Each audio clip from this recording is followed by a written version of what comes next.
Hari ke-40, berbicara vs. Melakukan. Pendahuluan. Perang antara kata-kata dan tindakan. Seberapa sering Anda mendengar orang mengatakan, saya akan memulai ini besok, atau tunggu saja, saya akan berhasil. Mungkin Anda sendiri juga pernah mengatakan hal-hal ini. Dalam 365 Days with Self-Discipline, Martin Meadows mengingatkan kita tentang perang nyata yang sering terabaikan, perang antara berbicara dan melakukan. Kebiasaan berbicara tentang apa yang ingin Anda capai seringkali terasa memuaskan. Tetapi berbicara tanpa tindakan adalah ilusi. Anda merasa seolah-olah sudah membuat kemajuan hanya karena Anda mengatakan sesuatu, padahal kenyataannya Anda tidak bergerak sama sekali. Hari ini, kita akan masuk lebih dalam untuk memahami mengapa tindakan jauh lebih penting daripada kata-kata dan bagaimana Anda bisa membuat transisi dari berbicara ke benar-benar melakukan. Pertama, ilusi kesuksesan dari berbicara. Ketika Anda berbicara tentang rencana atau tujuan, itu memberi Anda dorongan emosi yang menyenangkan. Anda merasa produktif hanya dengan membayangkan masa depan yang ideal. Tetapi apakah itu cukup? Tidak. Martin Meadows menyebut ini sebagai jebakan utama. Kata-kata memberi Anda rasa pencapaian palsu. Renungkan, berapa banyak waktu yang Anda habiskan berbicara tentang apa yang akan Anda lakukan? Daripada benar-benar melakukannya, apakah Anda pernah merasa sudah cukup hanya karena Anda berbagi niat Anda dengan orang lain?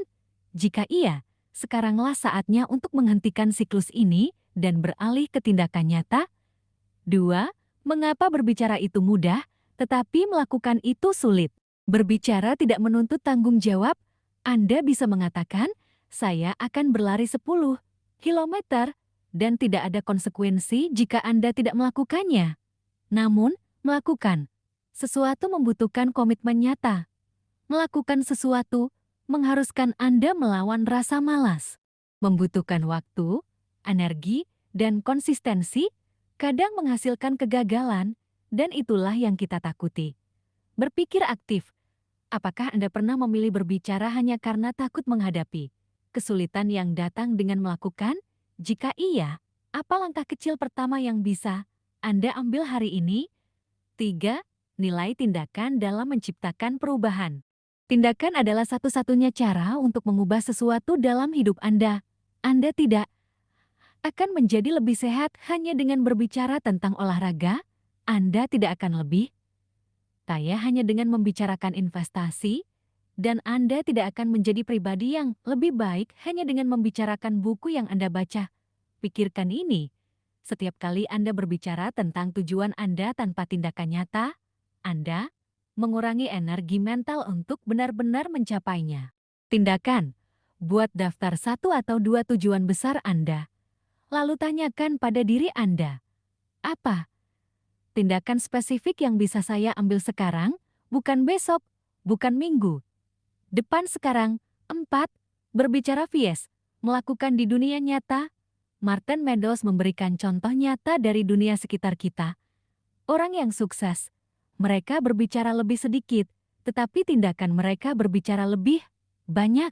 Orang yang gagal, mereka sering berbicara tentang apa yang akan mereka lakukan, tetapi tidak pernah mengambil langkah pertama. Ini seperti pengusaha yang menghabiskan waktu terlalu lama berbicara tentang ide mereka, tetapi tidak pernah benar-benar memulai.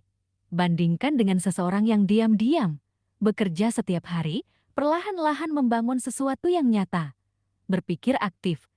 Apakah Anda ingin menjadi bagian dari kelompok pertama atau kedua? Kelima, berhenti berbicara, mulai bertindak. Untuk berhenti terjebak dalam jebakan bicara tanpa tindakan, berikut adalah langkah yang disarankan. Jangan membagi rencana Anda secara berlebihan. Penelitian menunjukkan bahwa ketika Anda berbicara terlalu banyak tentang rencana Anda kehilangan motivasi untuk melakukannya. Fokus pada proses, bukan hasil. Daripada mengatakan, saya akan menurunkan 10 kilogram, fokuslah pada tindakan kecil seperti, saya akan lari 30 menit hari ini. Berkomitmen untuk tindakan nyata. Buat janji dengan diri Anda sendiri bahwa setiap kali Anda berbicara tentang sesuatu, Anda juga harus menyelesaikan tindakan terkait tindakan nyata untuk Anda hari ini. Pilih satu hal yang sering Anda bicarakan tetapi belum Anda lakukan. Tuliskan satu langkah kecil yang bisa Anda ambil dalam 24 jam ke depan untuk memulai. Keenam, berbicara tentang rencana jangka panjang itu baik, tetapi harus diikuti dengan tindakan jangka pendek. Tidak ada salahnya membicarakan mimpi besar Anda, tetapi pastikan setiap pembicaraan diikuti oleh langkah kecil yang jelas. Tanpa langkah kecil, rencana besar Anda hanya akan tetap sebagai angan-angan. Bayangkan ini, jika setiap ide besar Anda dimulai dengan satu tindakan kecil, seberapa jauh Anda sudah melangkah sekarang? Renungan, setiap kali Anda membagikan rencana Anda, tanyakan pada diri sendiri, apa yang bisa saya lakukan dalam 5 menit ke depan untuk memulai? Ketujuh, jangan menunggu kesempurnaan untuk melakukan. Salah satu alasan terbesar orang memilih berbicara daripada melakukan adalah karena mereka menunggu momen yang sempurna. Tetapi momen sempurna itu tidak akan pernah datang. Martin Meadows mengingatkan bahwa melakukan sesuatu secara tidak sempurna jauh lebih baik daripada tidak melakukan apa-apa sama sekali. Berpikir aktif, di mana dalam hidup Anda menunda tindakan karena takut ketidaksempurnaan. Apa langkah kecil yang bisa Anda ambil hari ini meskipun belum sempurna? 8. Membiarkan tindakan Anda berbicara lebih keras. Ketika Anda berhenti berbicara dan mulai melakukan, Anda memberi contoh nyata pada orang lain. Orang-orang tidak akan mengingat apa yang Anda katakan, mereka akan mengingat apa yang Anda capai. Tindakan. Bayangkan seseorang yang Anda hormati. Apakah rasa hormat itu muncul karena apa yang mereka katakan atau karena apa yang mereka lakukan? Sekarang, tanyakan pada diri Anda. Bagaimana saya bisa menjadi contoh melalui tindakan saya hari ini? Kesimpulan, waktu untuk bertindak adalah sekarang. Berbicara hanya membawa Anda sejauh angan-angan. Tetapi tindakan membawa Anda pada pencapaian nyata. Hari ini, komitmen Anda sederhana. Setiap kali Anda ingin berbicara tentang rencana atau tujuan Anda, tanyakan pada diri sendiri, apa tindakan yang bisa saya lakukan sekarang untuk mendukung ini? Pilih satu hal yang Anda impikan tetapi belum Anda kerjakan. Jangan hanya berbicara tentang itu lagi. Lakukan sesuatu hari ini meskipun itu hanya langkah kecil. Karena perjalanan Anda menuju disiplin diri sejati dimulai bukan dengan kata-kata, tetapi dengan tindakan. Selamat datang dalam perjalanan self-discipline Anda bersama buku 365 Days with Self-Discipline. Hari ini, di minggu 6, hari 6, kita akan membahas kesombongan, sebuah musuh diam-diam yang bisa menghentikan kemajuan, mengaburkan penilaian, dan menjauhkan Anda dari kebijaksanaan sejati. Siapkan diri Anda untuk eksplorasi mendalam yang akan mengubah cara Anda memandang diri sendiri, hubungan dengan orang lain, dan bagaimana kesombongan dapat menjadi penghalang terbesar dalam perjalanan menuju kedisiplinan dan kebijaksanaan. Bagian 1. Kesombongan. Apa dan mengapa? Kesombongan adalah kepercayaan berlebihan pada kemampuan, pencapaian, atau nilai diri yang seringkali mengaburkan fakta dan realitas. Berbeda dengan percaya diri yang sehat, kesombongan membuat Anda merasa lebih unggul daripada orang lain, bahkan saat Anda mungkin tidak memiliki dasar yang nyata untuk itu. Namun, mari kita ubah sudut pandang. Kesombongan bukan hanya tentang merasa lebih baik daripada orang lain. Itu juga tentang ketakutan. Ketakutan akan terlihat lemah, takut kehilangan validasi, atau takut menghadapi kenyataan bahwa Anda tidak sesempurna yang Anda pikirkan. Kesombongan seringkali berakar pada rasa tidak aman yang disembunyikan dengan citra palsu. Renungkan. Pernahkah Anda merasa tersinggung ketika seseorang memberi masukan? Apakah reaksi itu berasal dari rasa ingin mempertahankan harga diri Anda? Apakah Anda pernah terlalu membanggakan pencapaian Anda untuk mendapatkan pengakuan dari orang lain? Kesombongan adalah topeng. Ia melindungi ego Anda dari ketakutan dan kerentanan. Tapi, ironisnya, ia juga memutus Anda dari pembelajaran, perubahan, dan pertumbuhan. Bagian 2. Manifestasi kesombongan dalam kehidupan sehari-hari. Kesombongan tidak selalu terlihat jelas. Kadang ia muncul dalam bentuk perilaku kecil, hampir tidak kentara, seperti 1. Menolak kritik, Anda lebih fokus membela diri daripada mendengarkan. Kedua, merasa tidak membutuhkan bantuan. Anda yakin bisa melakukan semuanya sendiri. 3. Menghakimi orang lain, Anda merasa lebih baik karena menganggap orang lain salah. 4. Merasa tidak perlu belajar lagi, Anda menganggap diri Anda sudah tahu segalanya. Cerita inspiratif. Saya pernah mendengar kisah tentang seorang CEO sukses yang hampir kehilangan perusahaannya karena kesombongannya sendiri. Ia menolak saran timnya karena merasa lebih tahu segalanya. Saat perusahaan mulai merugi, ia menyalahkan semua orang kecuali dirinya sendiri. Baru setelah ia merendahkan hati dan mendengarkan kritik dengan tulus, ia bisa membalikan keadaan. Kesombongan hampir menghancurkannya, tetapi kerendahan hati menyelamatkannya. Refleksi untuk Anda. Apakah Anda sering merasa bahwa pendapat Anda selalu yang paling benar? Apakah Anda terbuka terhadap saran atau cenderung mengabaikannya? Bagian 3. Dampak kesombongan pada kedisiplinan. Kesombongan adalah musuh kedisiplinan. Mengapa? Karena disiplin membutuhkan 1. Kerendahan hati untuk belajar. Jika Anda sombong, Anda akan menutup diri dari pelajaran baru. 2. Penerimaan akan kekurangan. Disiplin berarti mengenali di mana Anda harus memperbaiki diri. Kesombongan menghalangi ini. Ketiga, konsistensi dalam tindakan. Kesombongan membuat Anda cepat puas, sehingga sulit untuk tetap konsisten. Analogi, bayangkan seorang atlet yang merasa dirinya sudah cukup baik. Ia berhenti berlatih karena berpikir ia tak lagi perlu. Lambat laun, ia kalah oleh orang-orang yang terus berusaha meski mereka tidak sebaik dirinya sebelumnya. Pertanyaan untuk Anda, apakah Anda sering merasa puas terlalu cepat dengan pencapaian Anda? Bagaimana kesombongan bisa menghentikan Anda dari mencapai potensi penuh? Bagian 4. Strategi untuk mengatasi kesombongan. 1. Latih kerendahan hati. Kerendahan hati bukan berarti merendahkan diri, melainkan mengakui bahwa Anda adalah manusia yang terus belajar. Mulailah dengan menerima bahwa ada hal-hal yang belum Anda ketahui. 2. Dengarkan kritik dengan tulus. Berhentilah melihat kritik sebagai serangan pribadi. Anggap itu sebagai peluang untuk tumbuh. Tanyakan diri Anda, apa yang bisa saya pelajari dari ini? 3. Fokus pada proses, bukan pencapaian. Kesombongan seringkali berasal dari obsesi terhadap hasil. Alih-alih memamerkan pencapaian, tanyakan pada diri sendiri, apa langkah berikutnya? 4. Bangun kesadaran diri. Cobalah untuk lebih sering merenung, apa motivasi Anda di balik tindakan tertentu? Apakah itu untuk pembuktian diri atau benar-benar demi kebaikan bersama? Kelima, ingat bahwa dunia lebih besar dari Anda. Kesombongan membuat kita merasa seperti pusat alam semesta.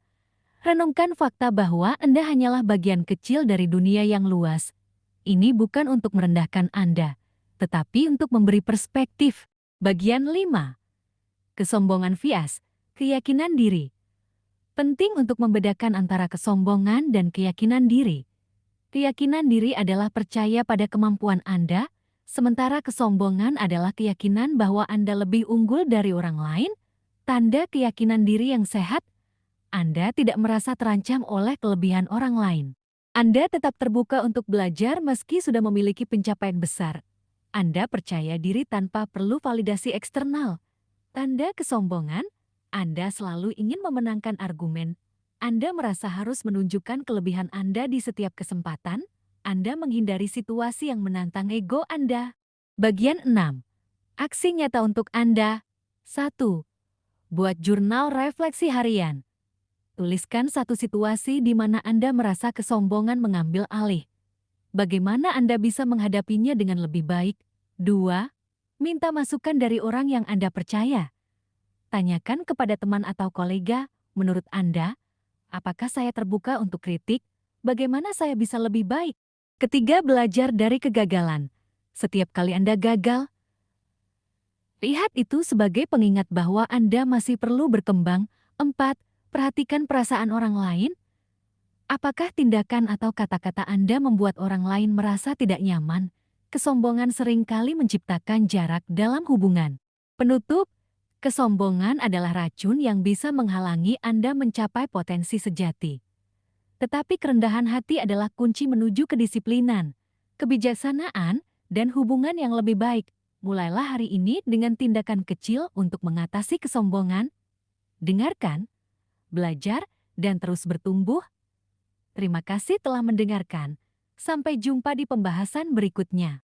Hari ke-42. Tentang rajin berlatih, pendahuluan. Apa makna latihan dalam disiplin diri? Latihan bukan sekadar aktivitas, latihan adalah pondasi untuk mencapai kebiasaan, keahlian, dan hasil yang luar biasa. Dalam 365 Days with Self-Discipline, Martin Meadows menekankan bahwa rajin berlatih adalah langkah utama menuju penguasaan diri dan pencapaian jangka panjang. Tapi apa yang benar-benar membuat kita rajin? Apakah itu sekadar pengulangan atau lebih? Dari itu, apa yang membuat beberapa orang terus berlatih sementara yang lain menyerah? Hari ini, mari kita membedah bagaimana rajin berlatih dapat menjadi alat transformasi diri yang sesungguhnya. 1.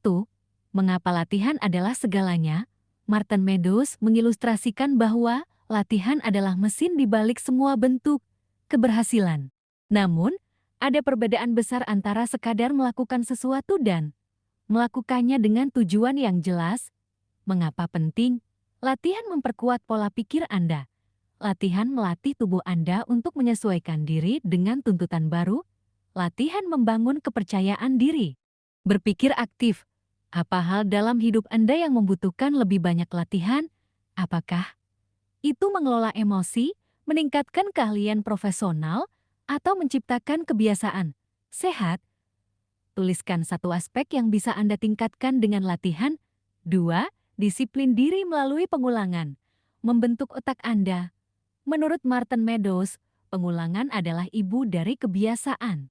Setiap kali Anda berlatih, Anda menciptakan jalur baru dalam otak Anda, memperkuat koneksi yang membuat tindakan itu lebih mudah diulang. Namun, tidak cukup hanya mengulang. Anda harus mengulang dengan kesadaran apa tujuan latihan Anda. Bagaimana Anda bisa memperbaiki performa setiap kali mencoba? Apa yang perlu Anda koreksi? Contoh, jika Anda belajar bermain gitar, jangan hanya memainkan lagu favorit berulang-ulang. Fokus pada teknik tertentu seperti memperbaiki posisi jari atau meningkatkan ketukan. Dengan latihan yang fokus, hasil Anda akan melesat lebih cepat. Berpikir aktif. Pikirkan sesuatu yang Anda lakukan setiap hari. Bagaimana Anda bisa meningkatkan efektivitas latihan Anda di sana? Ketiga, rajin berlatih melawan hasil instan. Kita hidup di dunia yang seringkali mendorong kita untuk mencari hasil instan. Namun, latihan membutuhkan kesabaran. Rajin berlatih adalah tentang memahami bahwa perubahan sejati tidak datang dengan cepat. Bahaya hasil instan. Anda mungkin menyerah jika tidak melihat hasil cepat. Anda kehilangan fokus pada proses dan hanya mengejar hasil. Tindakan. Alih-alih menetapkan tujuan besar yang membuat Anda frustrasi, pecah menjadi langkah-langkah kecil yang bisa Anda raih melalui latihan harian. Berpikir aktif. Di mana Anda merasa frustrasi karena tidak mencapai hasil instan? Bagaimana Anda bisa memecah tujuan besar itu menjadi langkah-langkah yang lebih kecil untuk membuatnya lebih realistis? 4. Latihan sebagai seni menghadapi kesulitan. Latihan tidak hanya mengasah keterampilan, tetapi juga melatih Anda untuk menghadapi ketidaknyamanan. Martin Meadows percaya bahwa latihan adalah bentuk kecil dari perjuangan hidup. Apa yang dilatih oleh kesulitan? Kesabaran. Tidak semua hal berjalan lancar. Ketahanan. Mengatasi kegagalan adalah bagian dari latihan. Kreativitas. Ketika satu pendekatan gagal, Anda harus mencoba cara lain. Ilustrasi. Pelari maraton tidak hanya melatih fisik mereka, tetapi juga mental mereka. Mereka belajar menaklukkan rasa sakit, kelelahan, dan pikiran negatif. Berpikir aktif. Apakah Anda menghindari tantangan dalam latihan Anda? Bagaimana Anda bisa lebih berani menghadapi kesulitan kecil sehingga Anda lebih siap menghadapi kesulitan besar dalam hidup? Kelima, disiplin dalam latihan. Memulai, konsisten, dan menyelesaikan. Banyak orang terjebak di salah satu dari 3 tahap ini. 1. Memulai. Mereka takut untuk memulai latihan karena merasa tidak cukup baik. 2. Konsisten. Mereka kehilangan semangat setelah beberapa minggu atau bulan.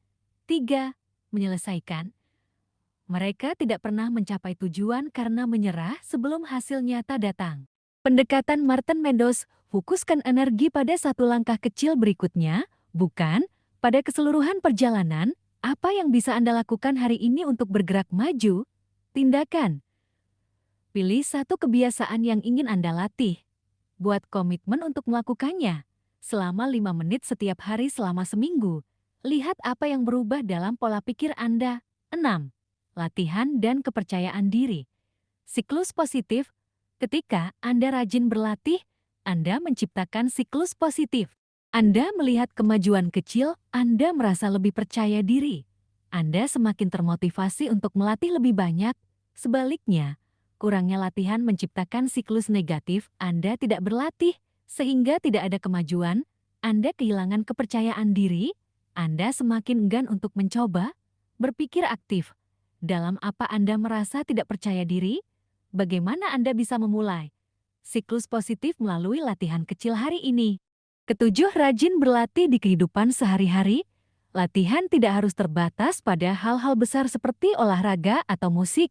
Setiap tindakan sehari-hari adalah latihan, termasuk cara Anda berbicara dengan orang lain, cara Anda menangani emosi negatif, cara Anda memulai hari. Latihan kecil dalam kehidupan sehari-hari menghasilkan disiplin besar seiring waktu. Tindakan. Mulailah dengan satu hal kecil, seperti membuat tempat tidur setiap pagi atau bermeditasi selama 2 menit. Perlakukan ini sebagai latihan disiplin harian Anda. 8. Mengatasi kebosanan dalam latihan. Salah satu alasan orang gagal dalam latihan adalah karena bosan. Namun, menurut Martin Meadows, kebosanan adalah tanda bahwa Anda berada di jalur yang benar. Kebosanan menunjukkan bahwa Anda melampaui keinginan untuk hasil cepat dan benar-benar fokus pada proses. Cara melawan kebosanan. Tambahkan elemen tantangan kecil. Temukan mentor atau teman latihan yang bisa mendukung Anda. Selalu ingat alasan besar mengapa Anda melatih hal itu. Berpikir aktif. Dalam hal apa Anda merasa bosan dalam latihan Anda? Bagaimana Anda bisa membuatnya lebih menarik tanpa kehilangan fokus pada tujuan? Kesimpulan, rajin berlatih adalah jalan menuju penguasaan diri. Hari ini, Anda diundang untuk berpikir secara mendalam tentang hubungan Anda dengan latihan. Latihan adalah perjalanan tanpa akhir, tetapi itu bukan sesuatu yang harus ditakuti. Sebaliknya, itu adalah tantangan yang memperkuat Anda sedikit demi sedikit setiap hari. Panggilan untuk bertindak. 1. Pilih satu hal untuk dilatih selama seminggu ke depan. 2. Lakukan dengan fokus, kesadaran, dan tujuan. 3. Tantang diri Anda untuk tidak menyerah, bahkan ketika bosan atau lelah. Ingat, setiap tindakan kecil yang dilakukan dengan disiplin membawa Anda lebih dekat pada penguasaan hidup Anda. Sekarang saatnya Anda bertindak. Jangan tunggu lagi, mulailah hari ini.